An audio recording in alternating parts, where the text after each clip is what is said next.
اب ایک بندہ اگر قاعدے کے درمیان انگلی اٹھا رہا ہے، نہیں اٹھایا، اس کے ثواب میں کوئی کمی نہیں ہوگی۔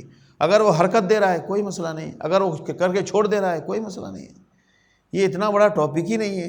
اب آمین کہنا ہے، زور سے، اتنا زور سے بولو پوری مسجد میں۔ حکمت کا طریقہ یہ ہے کہ اگر کسی مسجد میں ایک بھی آمین بولنے والا نہیں ہے تو آپ مت بولیں۔ اگر آپ نے دیکھا کہ ساری مسجد میں لوگ بغیر ہاتھ باندھے ہوئے نماز کھڑے ہیں تو آپ بھی بغیر ہاتھ باندھے نماز پڑھیں۔ یہ وہ ایشو ہی نہیں ہے کہ آپ نے ہاتھ باندھا تو نماز کا ثواب زیادہ ہے اور بغیر ہاتھ باندھنے والی نماز کا ثواب کم ہے۔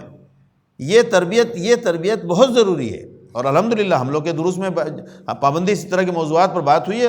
ایک صاحب کہہ، رات کی بات بتا رہا ہوں، ایک صاحب کہہ رہے ہیں کہ اتنے دن جو ہم نے نماز پڑھی، ان کے پیچھے ہم نے نماز نہیں پڑھی، جماعت چھوڑ دی، اب آپ کی باتوں سے یہ بات اتنی کلیئر ہو گئی ہے کہ اسلام میں اس کی گنجائش ہی نہیں ہے کہ اس کے پیچھے نماز نہیں پڑھو، اس کے پیچھے نماز نہیں پڑھو۔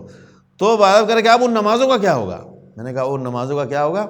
وہ اللہ نے فرمایا ہے کہ 17 مہینے اللہ کے رسول صلی اللہ علیہ وسلم نے بیت المقدس کی طرف نماز پڑھی۔ آپ صلی اللہ علیہ وسلم کو اللہ نے حکم نہیں دیا تھا اس رخ پر نماز پڑھنے کا، آپ صلی اللہ علیہ وسلم اپنے اجتہاد سے نماز پڑھ رہے تھے۔ کیوں؟ کہ پچھلی امتوں کا قبلہ وہی تھا، تو اسی لیے جب تک پچھلی امت کا کوئی آسمانی حکم ہو تو اس کے خلاف جب تک کوئی حکم نہیں آتا تھا تو آپ صلی اللہ علیہ وسلم وہی حکم عمل کرتے تھے۔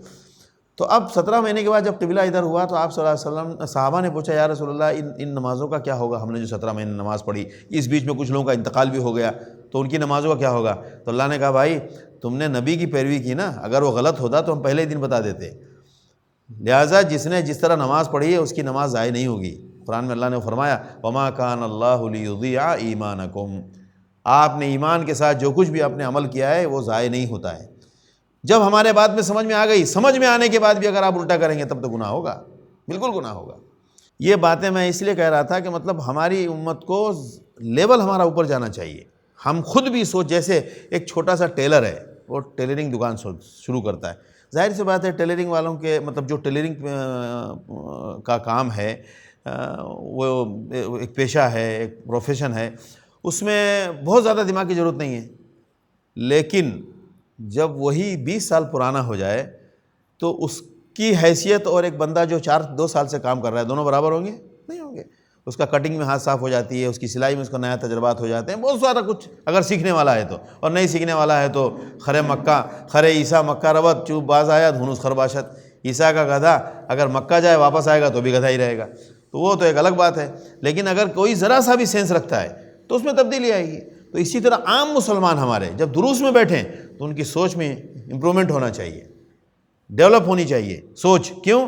کہ ہاں بھائی پہلے ہم اس بات کی، اس باریکیوں کو اتنا آسانی سے نہیں سمجھ سکتے، اب بڑی آسانی سے ہمارے بات میں سمجھا، اور وہ ہمیں لیول اٹھانا بھی چاہیے لوگوں کا کہ اب آپ اسلام کے فلسفے کو سمجھیں، خدا کی منشا کو سمجھنے کی کوشش کریں۔ اس سے کیا ہوگا؟